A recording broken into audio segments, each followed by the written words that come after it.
नमस्कार, मैं हूं रविंजय और आप देख रहे हैं अभिनव भारत नंबर 1। आज मैं हूं जन सुराज कार्यालय में और हमारे साथ हैं श्री रविंद्र पाठक जी, जो जन सुराज के शुरुआती दौर से ही जुड़े हुए हैं, पद यात्रा के समय से ही, और विभिन्न पदों के लिए कार्यरत है।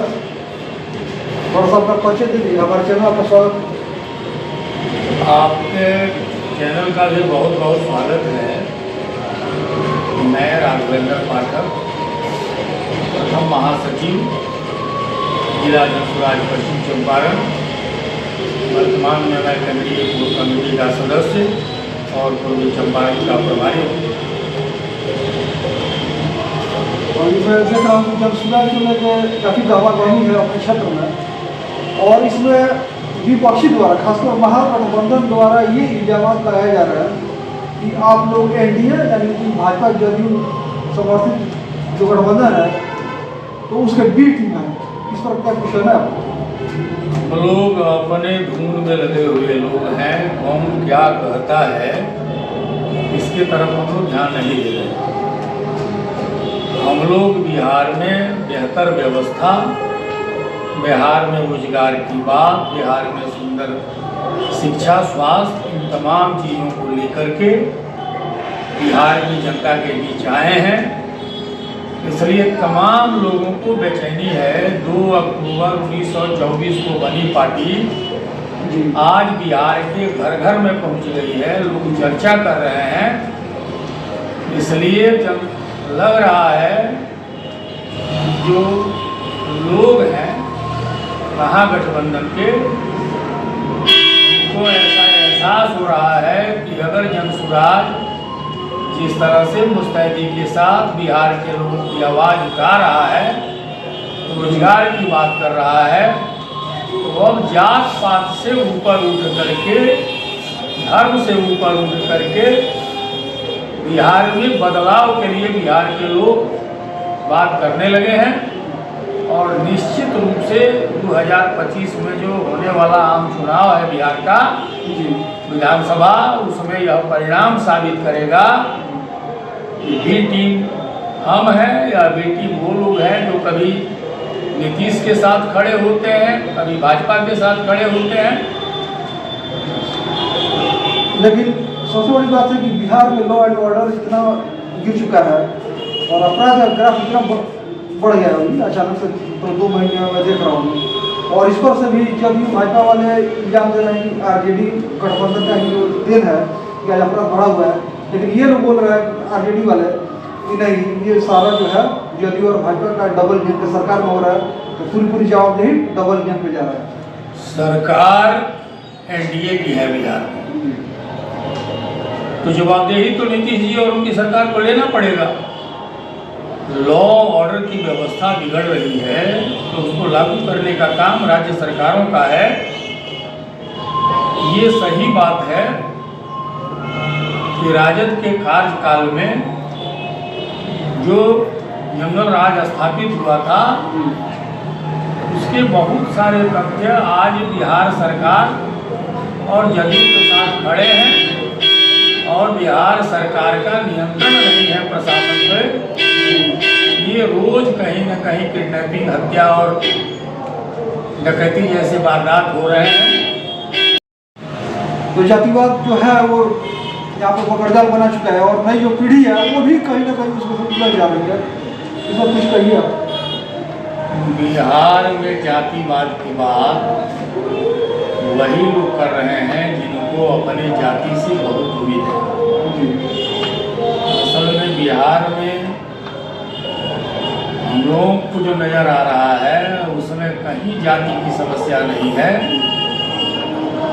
आपने देखा कि जन सुराज ने पहला एमएलसी उम्मीदवार स्नातक निर्वाचन क्षेत्र सारण के लिए उतारा और वह उम्मीदवार मुस्लिम था, आफाक अहमद।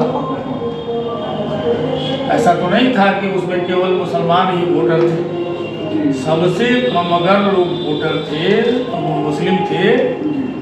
और फिर भी बिहार के लोगों ने जाति और धर्म से ऊपर उठ करके वोट किया। तो यह राजनीति के लोगों का मानना है कि बिहार में जाति है, जनसुराज की राजनीति में न कहीं धर्म की गुंजाइश है न जाति की गुंजाइश है। इसलिए हम लोग बिहार को जाति और धर्म से संप्रदाय से ऊपर ले करके जाने की बात कर रहे हैं और जहाँ भी जा रहे हैं अपार समर्थन मिल रहा है। अच्छा, बिहार के संदर्भ में, राजनीतिक संदर्भ में ये देखा जा रहा है कि आज कोई भी पार्टी के नेता है वो लोग अपने सिद्धांत और नीति जो है स्पष्ट नहीं रखे हैं। जैसे कि भाजपा को बोला जाता है कि उनके पास चेहरा नहीं है, लोजपा से भी बोला जाता है कि उनसे चिराग पासवान जी नेतृत्व करने के लिए तैयार है विधानसभा में। फिर यही पार्टी कुछ ही दिनों के बाद वो अपना बयान बदल लेती है। सारे लोग सत्ता के इर्द राजनीति करने वाले लोग हैं। कुर्सी कैसे हासिल होगी, अभी जो सत्ता के साथ चिपके हुए लोग हैं या विपक्ष में जो बैठे हुए लोग हैं वो चाहते हैं कि ये न प्रकारे न सत्ता हमें मिल जाए और ये सारे लोग उसी के इर्द गिर्द एक राजनीतिक ताना बाना भूल करके अपने सत्ता पे काबिल होने का एक रास्ता ढूंढ रहे हैं। तो क्या आप मानते हैं कि यहाँ पर बिहार में जो है इसी ढुलमुल नीति के चलते बिहार पिछड़ा हुआ है बाकी प्रदेशों से? बिहार जब देश आज़ाद हुआ तो 56 में हम ऊपर से 8वें राज्य के रूप में विकसित थे। आज 35 वर्ष से बिहार में राजद और महागठबंधन की सरकारें चल रही हैं, एनडीए की सरकारें चल रही हैं। चेहरा जो है वही है, केवल विपक्ष बदलता रहता है। नीतीश जी पलटू चाचा हैं, पूरी दुनिया इस बात को स्वीकार कर चुकी है और जब भी उनको लगता है कि भाई हमारी कुर्सी खतरे में है तो पट से पाला बदल करके दूसरी तरफ चले जा रहे हैं ताकि उनका कुर्सी सुरक्षित रहे। और आज तो नीतीश जी की जो स्थिति है, चारों तरफ लोग यही कह रहे हैं कि नीतीश जी मानसिक रूप से अस्वस्थ हो गए हैं और अब बिहार की जनता उनको बर्दाश्त करने की स्थिति में नहीं है। इसलिए 245 का जो लक्ष्य है हमारा, 2025 में जब हम चुनाव लड़ेंगे निश्चित रूप से बिहार में हमारी सरकार बनेगी, क्योंकि जनसुराज आज की तिथि में लोगों की पहली पसंद है बिहार में। अच्छा, कुछ चंपारण की बातें हो जाए, हमारा जो जिला है पश्चिमी चंपारण, इसको खासकर गांधी की कर्मभूमि नाम से जानते हैं पूरे विश्व में, भारत में। और भितिहरवा जो है पश्चिमी चंपारण में एक थारू बहुल क्षेत्र है। इसमें मैं देखा हूँ कि जिस गांधी के नाम पे एक बहुत बड़ा ब्रांडिंग चला भारत से लेके और आपको साउथ अफ्रीका में, और वो भितिहरवा वो चंपारण पिछड़ा हुआ है। जिस भितिहरवा आश्रम के नाम पे कई सारे कार्यक्रम हुए हैं, कई सारी योजनाएं बनी हुई है। आज मैं देखता हूँ कि एक कहानी सुनने के लिए भितिहरवा आश्रम है, यहाँ से मिल है और अंग्रेजों को हटाने के लिए आंदोलन चला। जो नील खेती कराने वाले जमींदार थे उनके खिलाफ आंदोलन यहीं से हुआ और यहीं से महात्मा की उपाधि भी मिली। लेकिन आज चंपारण पिछड़ा हुआ है और आपके पार्टी का जो पद यात्रा जनसुराज का शुरू हुआ यही भितिहरवा से 2 अक्टूबर 2022 में। कुछ इस पर प्रकाश डाले कि इसका वजह क्या हो सकता है? गांधी हमारे आदर्श, जनसुराज गांधी की विचारधारा को लेकर के, गांधी का जो सपना था कि जनता का सुंदर राज स्थापित हो जब देश आज़ाद हो जाए। आज़ादी मिली, आज़ादी के साथ साथ गांधी जी की हत्या हो गई और जो सरकारें सत्ता में आई उन्होंने गांधी के आदर्शों को नाम देकर के बुलाने का प्रयास किया, लेकिन गांधी के जो आदर्श थे सही, उनकी जो सोच थी उसको धरातल पर उतारने का प्रयास नहीं किया।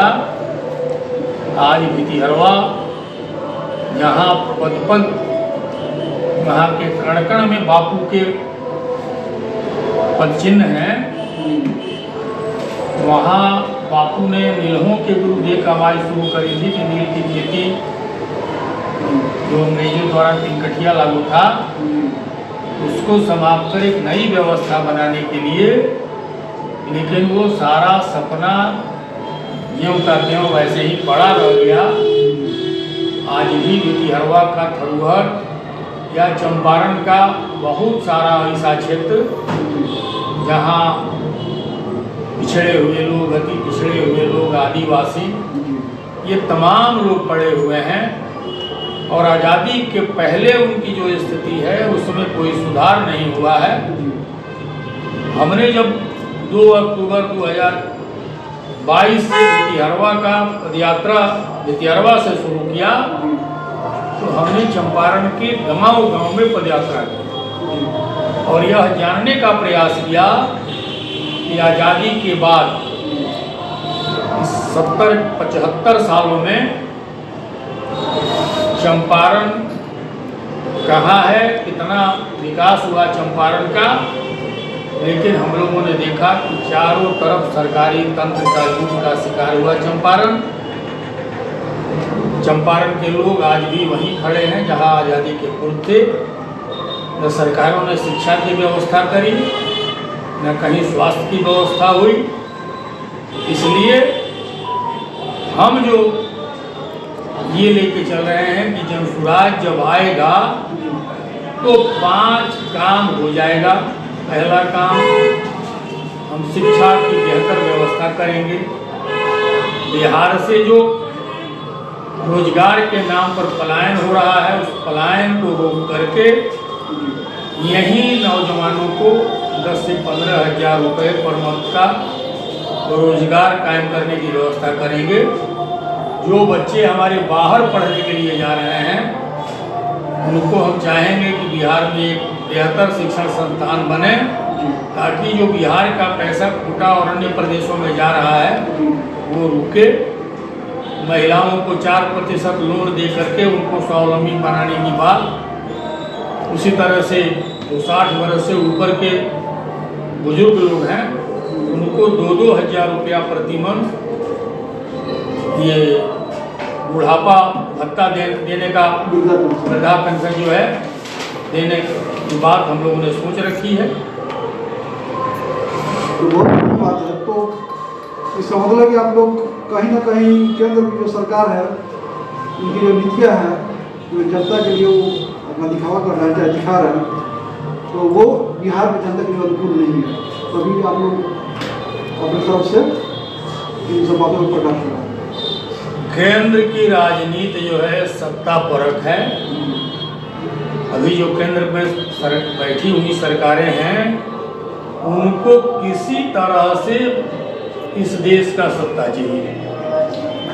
बांटो, राज करो, जो अंग्रेजों का सिद्धांत था वही सिद्धांत लेकर के केंद्र की सरकार चल रही है और हम लोग इसको इस देश में पनपने नहीं देंगे।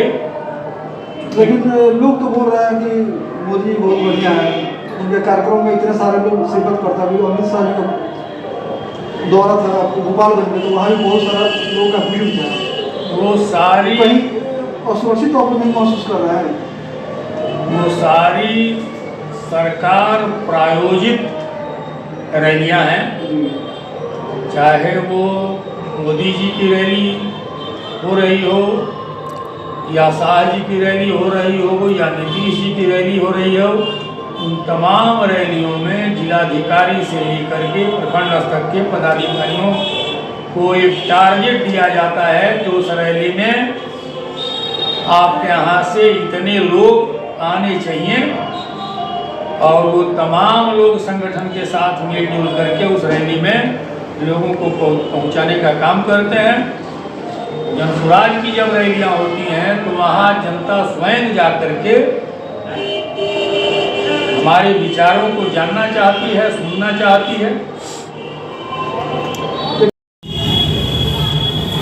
तो ये थे हमारे साथ श्री राघवेंद्र पाठक जी जो जनसुराज के विभिन्न एजेंडों पर बात किए हमसे। और खासकर बिहार और चंपारण की इनसे बात हुई। तो इसी के साथ हम विदा लेते हैं। बहुत बहुत धन्यवाद। बहुत बहुत आप लोगों को भी धन्यवाद। हम आपके सुखद भविष्य की कामना करते हैं और आपसे यह आग्रह है कि आप नौजवान हैं, जिस तरह से आपने बिहार और चंपारण की पीड़ा को उठाने का प्रयास किया, हम जनसुराज की तरफ से आपको बधाई देते हैं। और जब आप जैसे नौजवान इस बिहार में हैं तो निश्चित रूप से बिहार में एक बेहतर व्यवस्था बनेगी। आप लोगों को बहुत बहुत बधाई।